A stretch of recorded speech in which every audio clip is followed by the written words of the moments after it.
One second. Things.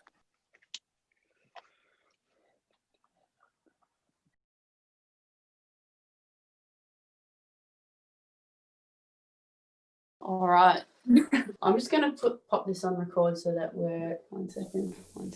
Recording. Majority of the stuff that I write is based around the guitar. What my engineer, I'll quote my engineer, he always says that, like, in a song, the guitars are the money. That's like your melody. It's your rhythm. It's your solo. It's your moods and your moments. And it's just like you got the guitar coinciding with the beats and the bass and all that. And yeah, that's kind of where I would begin, is here.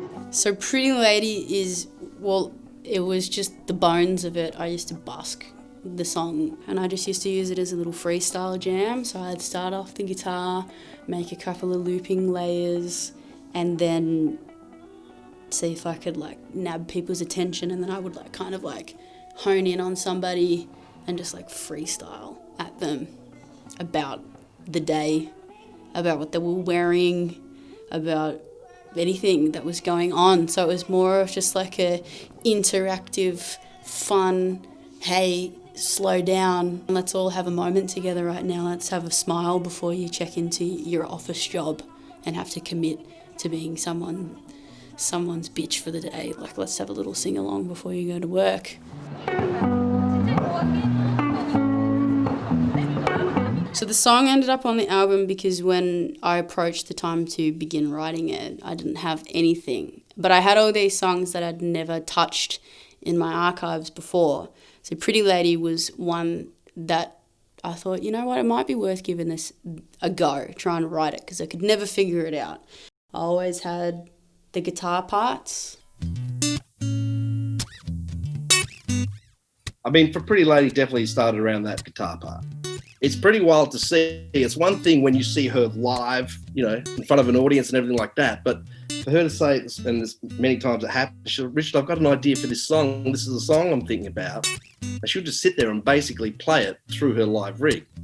I mean, basically it'll start up with the riff, as we know, then she'll drop to the bass, and then start putting the embellishments on top of that, turn around, start playing the drums, put that on, the keyboards, start singing. So my pedal board is a kind of like a hybrid digital analog thing. So all the sounds that I make, I don't use any amps for tracking or performing live. That's all digital. And then of course there's her mixer in front, and I mean, to be honest, I really can't follow that. It's something else to see. And then she'll start mixing the parts, and there's the song, and I'm sitting there just going, the hell is that? So that's the guitar part, and then like over the top I layer some little harmonies and I put a bit of delay on things here and there, which the line that sits kind of in the back of the mix, complementing sections of the chorus, is just the... So to watch it and see it, it's really is that organic process of like, is this it? Is that it? She's very keen of like the whole sonic spectrum of where things sit, what things need to be, what's going to be the bottom end of the record. Is it synth bass? Is it electric bass? It'll be like the mid-range of the record. What's taking up those things, where I want to fit that. And then again, you know, the very top end of the record. Fitting in with the vocals and the whole landscape, really, yeah. Her studio we've got set up, basically she can jump on anything she wants at any time. So we'll come in the morning, she'll come in with an idea. From there, that can go anywhere. It can start with drums, it can start with keyboards. So I don't really have any structure. Sometimes I'll have, you know, like a piano progression and then translate that onto the guitar, or vice versa. I'll do it on the guitar first, then on the piano. And sometimes I'll have a melody that I'm singing, or like a little saxophone riff, or just a little beat progression. And it just kind of like, they just like all find each other and marry up, and create a song. When it came to the percussion, it was like it was so simple that I thought what I was doing was really cringy. So that's when I was kind of doubting it of even being art. And then I did a 10-day writing session with Matt Corby and Dan Hume, and I presented this song to them, and I thought, what do you think of this? I don't know if I should do something with it. And they were like, yeah, like, fuck yeah, let's do something with it. So it came together really quickly. I put the guitar parts down, Matt jumped on the drums, put the drum beat down, and then he put a bass line down, and it just kind of glued itself together. It's definitely that thing where Tash and I are used to working in that, so I was like, well, this is different. But then, of course, you welcome it, and it's cool, and you get someone like Matt Corby coming to the studio and doing what he does. I mean, that's super fun. Just approached like the bass line and the percussion differently to how I was previously. Simply, but it was tasteful. Whereas I thought that what I was doing was cringeworthy.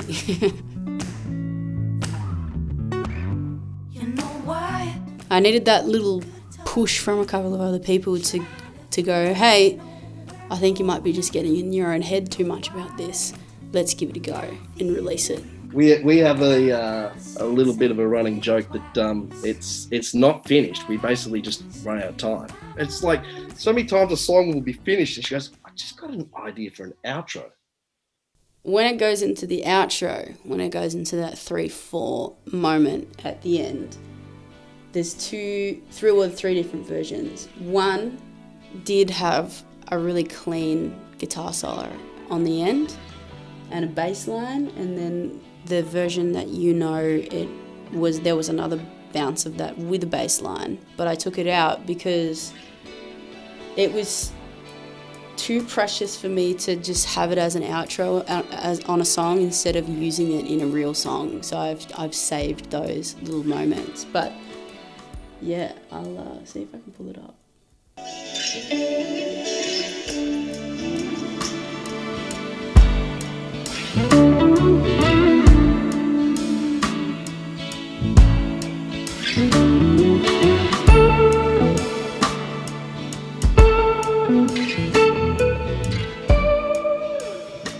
So that was a version of it, but I'm saving it for something else. Pretty lady, where you going so fast?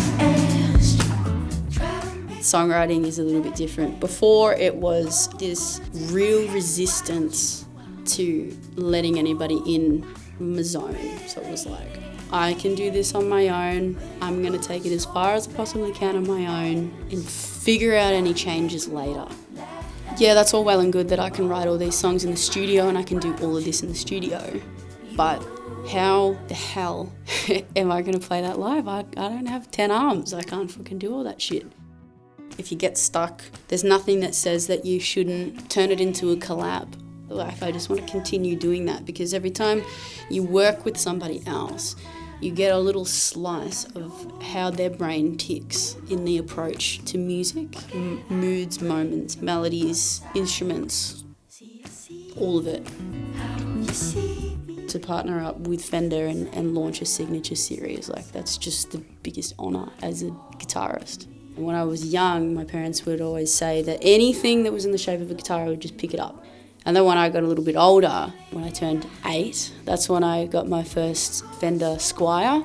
And then I started getting guitar lessons at my primary school. And they would always let me rip a solo during like the school concerts. So I'd be like this tiny little, I would have been like 4 foot nothing with this huge guitar, trying to rip a solo. Barely like get my arm down the neck. That's what I wanted to do. It's just nuts. But I have my own guitar. Like, it's hectic. Obviously, what we're all looking for is you want something that looks great. So red, to me, is really striking. The pickguard was different, actually. I'm like a huge fan of tortoiseshell, but the tortoiseshell was clashing a lot with the red, and the pearl made the maple neck stick out much more. In terms of like sonically, being able to approach the cleanest tone possible. So for my rhythm playing, I always try to approach something quite warm and wide for the clean stuff. And then when I want to go into a solo, I want to thin that out and kind of like stab through the higher frequency of the guitar, so you're getting that really screechy, direct tone that just cuts right above everything else. So kind of playing on the first pickup for all of the rhythm stuff and then knocking it down to the end pickups when I'm ripping into a solo. It just looks like bling.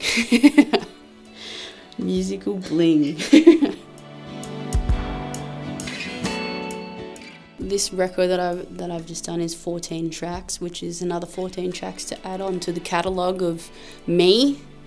And I think people always find that their second album's like difficult, but it's an add-on and it's an extension of who you are as an artist. And the guitar soloing factor is there are solos on this record, but they're different. They're different, and there's some little nuggets that I'm saving for a rainy day.